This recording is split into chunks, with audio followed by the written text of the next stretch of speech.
tempted to physically remove myself from the present time, then personally ask God to recreate me in a different light, then re-invite me back into her life, but as someone else. Because when I was in it as myself, every other female involved knew damn well I wasn't much help. She was broken upon the time of my arrival. So I slowly shot bullets of false hope into her brain, corrupting her peripheral nerve, blindsiding her from gathering these pixelated images, creating this devil-like child ironically named Angel. See, I would purposely but unconsciously look the other way and metaphorically hang her body upside down over the most beautiful mountaintop, whispering in her thoughts, "I just want to give you the world." And she believed me.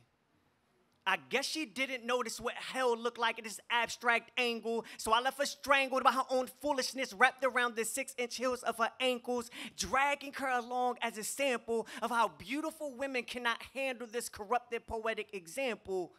Yet, all she seemed to notice were the dreams stitched on the seams of my jeans and how bad she wanted to be seen on the scene next to me, but she was foolish and naive to believe that a man like me would voluntarily give her everything that she needs. I was easily able to achieve the deceiving angles of a dangled demon mistaken for a damaged angel that can leave her with hope.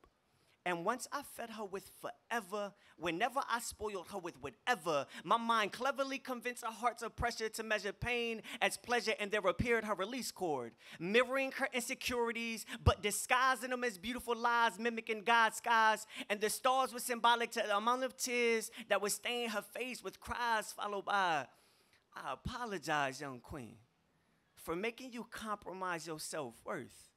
But for what it's worth, you are the most beautiful creature crawling by my feet on this earth." Then she cracked a smile, and that's when my vision captured the recognition that her decision was to continue to listen. So I slowly began to load my unrhymed poetry lines as ammunition and fired my tongue across the condition that would never allow her to leave me without permission. And the only ambition I allowed to fuel her mission was to be driven to making sure I don't hold auditions to finding some competition I never knew love. I was given birth to in the motherland of hatred, and I wore the scars passed down from my ancestors as if they were sacred, as if they were awards awarded so I can afford to forfeit the reason of turning her heart blue to match the purple when I went to war with, suffocating her soul with the assorted swords that was sold behind closed doors to assure her innocence was ignored. And once I tore through the core of a floor and walls, I made sure that all her dreams would never explore or saw a scene. I would occasionally call her queen in front of a large, bright screen, but behind these dark curtains, you could be most certain she was my slave. Forbidden to speak, think, misbehave. At times, she may be giving a head nod, granting her permission to lightly wave, but never anything further. She was able to get away with murder before she could escape from me, and if she ever blatantly or mistakenly disobeyed me, I ever so graciously replaced her space with the vacancy. Love. So many things I've got to tell you, but I'm afraid I don't know how, 'cause there's a possibility that you'll look at me differently. Love, our relationship wasn't always like this. I used to wake you up in the early AM with a light kiss, leave you my bottom lip and whisper in your ear, babe, bite this. But you decided to fight this. Despite this love I ignited your life with. And because of this, I will forever hate you. I will consistently and consecutively mentally break you down only to mold you and shape you into whatever I wanted you to be. I claim I want a genuine woman. I lied.